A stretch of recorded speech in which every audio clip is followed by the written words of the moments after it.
What's up, YouTube? It's your girl Scarlett Tashay, and I'm back with another video. In today's episode, I'll be talking about why it is so important to overcome your fear, and that everything that you want in life, everything that you're striving for, you're craving for, it's on the other side of fear.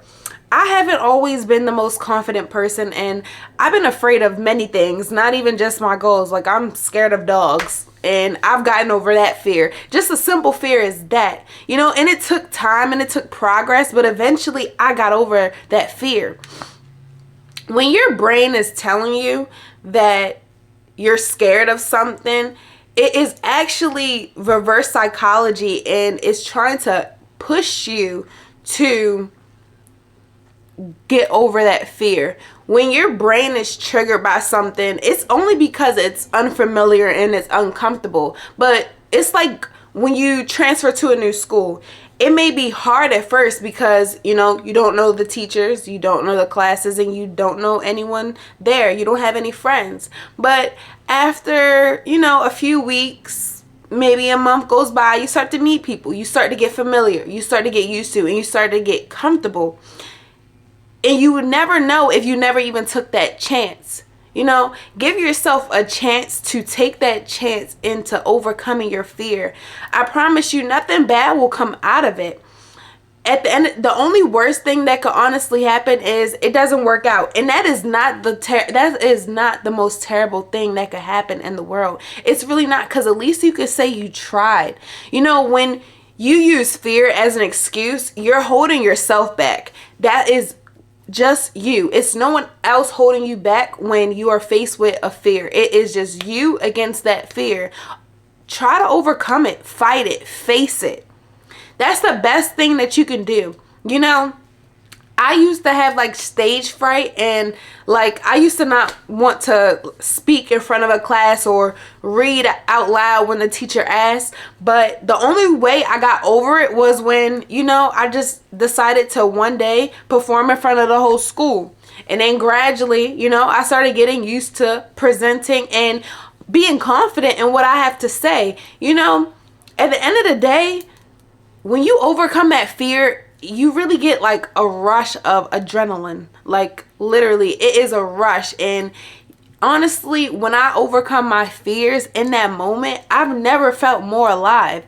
You have to go after what you want, because it's not gonna get handed to you.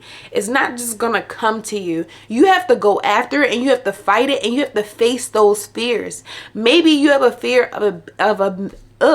maybe you have a fear of abandonment. Or maybe you have a fear of, you know, loneliness. Or maybe you have a fear of, you know, if you go after what you want, people may judge you. People may talk about you. People may even try to diminish your character. Trust me, I've been through it all. I've seen it all. I felt it all. I just have experienced it all. And from my honest opinion, I think that, you know, when you start to face your fears and you start to, you know, let your brain know that, hey, I'm not afraid. You know, I'm gonna do this thing, and I'm gonna either succeed from it or I'm gonna learn from it. But either way, my brain and my ego and my fear is not gonna hold me back.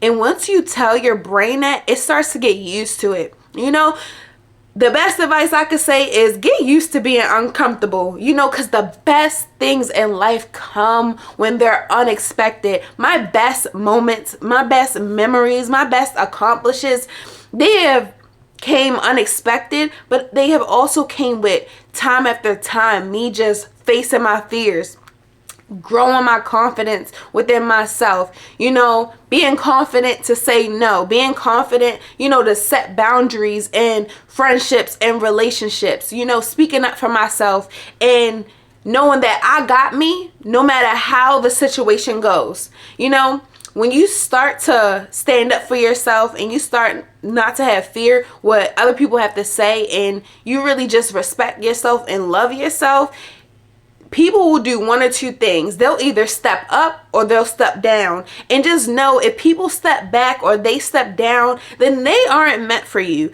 They aren't able to handle you, because you are on a certain level to where they can't manipulate you, or they can't just wither and move past you and just do whatever they want. Now you got them uncomfortable because you are comfortable within yourself, and you are comfortable with being uncomfortable. Go after the things you want. Forget about fear. If you fail, you fail. Guess what? You learn more from failing than you actually do succeeding, because now you know where your error was. Now you can come back and be better than ever, better than you was before. And now what? You wouldn't have known that unless you took the chance and overcame that fear. It's just mind games. And sometimes, when we have anxiety, it can really get the best of us. Honestly, even to this day, it kind of gets the best of me sometimes. But I have to take a moment and realize, I have to jump. I have to go after what I want, because I can't stay still, and I can't stay in this moment, and I can't go backwards. The only way I can go is forwards, and going forwards means that I need to face my fears, and I need to go after the things that I want, and I can't play the what if game, and I can't blame anyone else, because this is just me. It's just you and your fears. Face them, and I promise you, the best things will come out of it. Even if they don't happen exactly after that moment, sometimes it really does take time. But I promise you, facing your fears will be so worth it, because you are so deserving. Get used to being uncomfortable. The best things happen that way. I love y'all, and I'll see y'all in the next episode. Bye.